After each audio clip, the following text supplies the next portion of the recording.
back to the Pam and Peggy Show. I'm Pam Wagner here this afternoon with Glen Christensen and Carolyn Vandean of the Sunrise Rotary Club. So we're going to hear about the Sunrise Club and about your wonderful Mexico project. So Glen, maybe you could tell us a little bit more. Sure. The Sunrise Club started in Medicine Hat in 1998 with about 25 energetic new Rotarians. That was before my time, but 1998 was when we started. At that time, we're the third club in Medicine Hat, and we've grown now to where we have about 35 members, and we meet Tuesday mornings bright and early at the at the Chinook Village, actually. And we do a lot of work in the community, and we also focus on the international projects as well. Okay. So the international projects, I understand right now this is the 10th, is it the 10th year, Caroline? Ninth year, Caroline, for your Mexico project. Yes, it is. Yeah, so can you tell us a little bit about that? Well, we got involved as a club in 2006 after I noticed an article in the Reader's Digest about a couple, and it was in Everyday Heroes. Okay. And the fellow, Bob Johnson, had an address where we could write to him regarding what he had written in the article. And he was doing volunteer work outside of Puerto Vallarta, Mexico, a place where my husband and I like to travel to.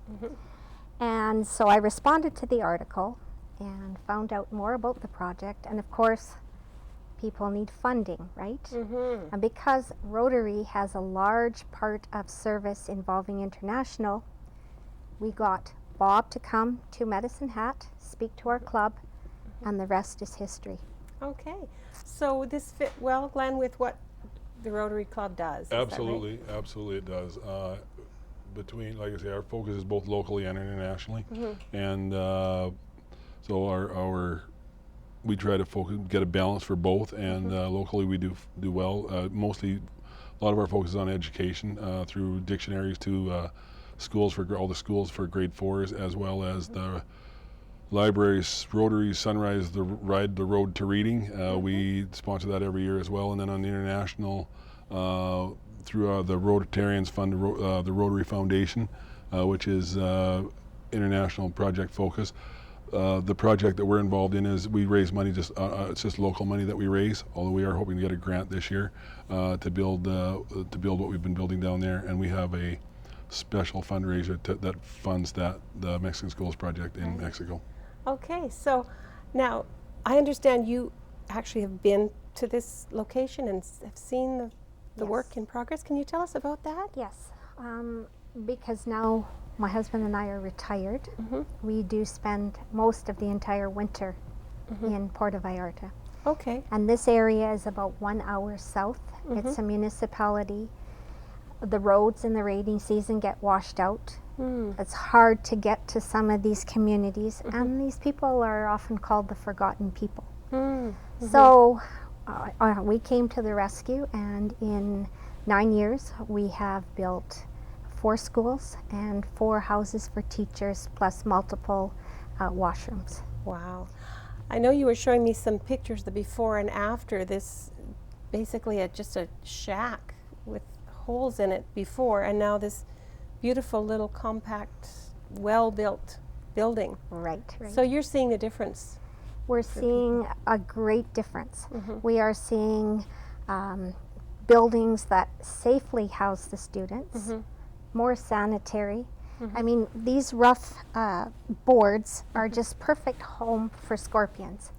And it's hard, if a child gets bit, they can die. Oh, okay.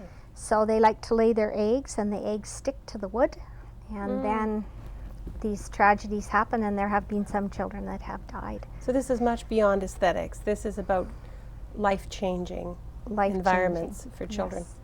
Yes. And then, of course, education means they can do better in the next generation. Exactly. Yeah. So that all fits with your Rotary. It fits with our Rotary, and the Mexican people that we help are so grateful for what we do, and it is, for us it is so little, for them it is so much. So much. Yeah. And they are just so grateful for what Medicine Hat has been able to do for them. I mean, the Rotary Club is the one that's supposedly doing the projects, but it's with the help of the citizens of Medicine Hat that we've been able to do them. Right. So the work you do all year long, so I know you have some fundraising things and some membership and contributions of your members and their work and the community, it really builds this. Right, and I'd also like to mention other Rotary clubs here in Medicine Hat. The Samus Rotary Club has been extremely generous in helping fund these projects, and members from the Medicine Hat Rotary Club that winter down in Puerto Vallarta have been extremely helpful on that end. And our partners in Mexico, the government that we work with, and a new formerly Rotary Club in the government headquarters in the village of El Tuito has been a real godsend. Okay. So this is really world-changing, a way to contribute, like you said, Glenn, a small amount for a very big result for real people Right. in a small forgotten corner of Mexico. Right. I think I'd asked you before, Caroline, that they don't have the same kind of access to education as we have here. No, they don't. But it is getting better. And of course, with the internet and more access, people are seeing and they want more themselves and for their children.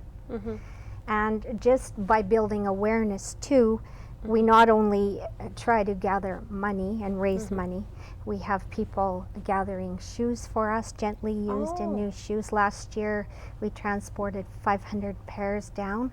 Thank you to WestJet Airlines, who will take humanitarian goods at no charge. So if people want to learn more, how to contribute, how to get involved, you have a website. www.mexicanschoolsproject.com. And for information about the Rotary in general, is there a website for that too? Or? They go just Sunrise Rotary Club Medicine Hat. It'll bring us to their website, and they can find out about a little bit about what we've done. So people who want to learn more can just check you out? Or show up at Tuesday mornings at Chinook Village at 7 o'clock. We're more than happy to have them. Okay. First breakfast is free. Oh, that sounds like a good deal. All right. Well, thank you so much, Glenn and Caroline, for being here today, and we look forward to hearing more about this very important work you're doing. Thanks for having us. very Appreciate it. Don't go away. We'll be back.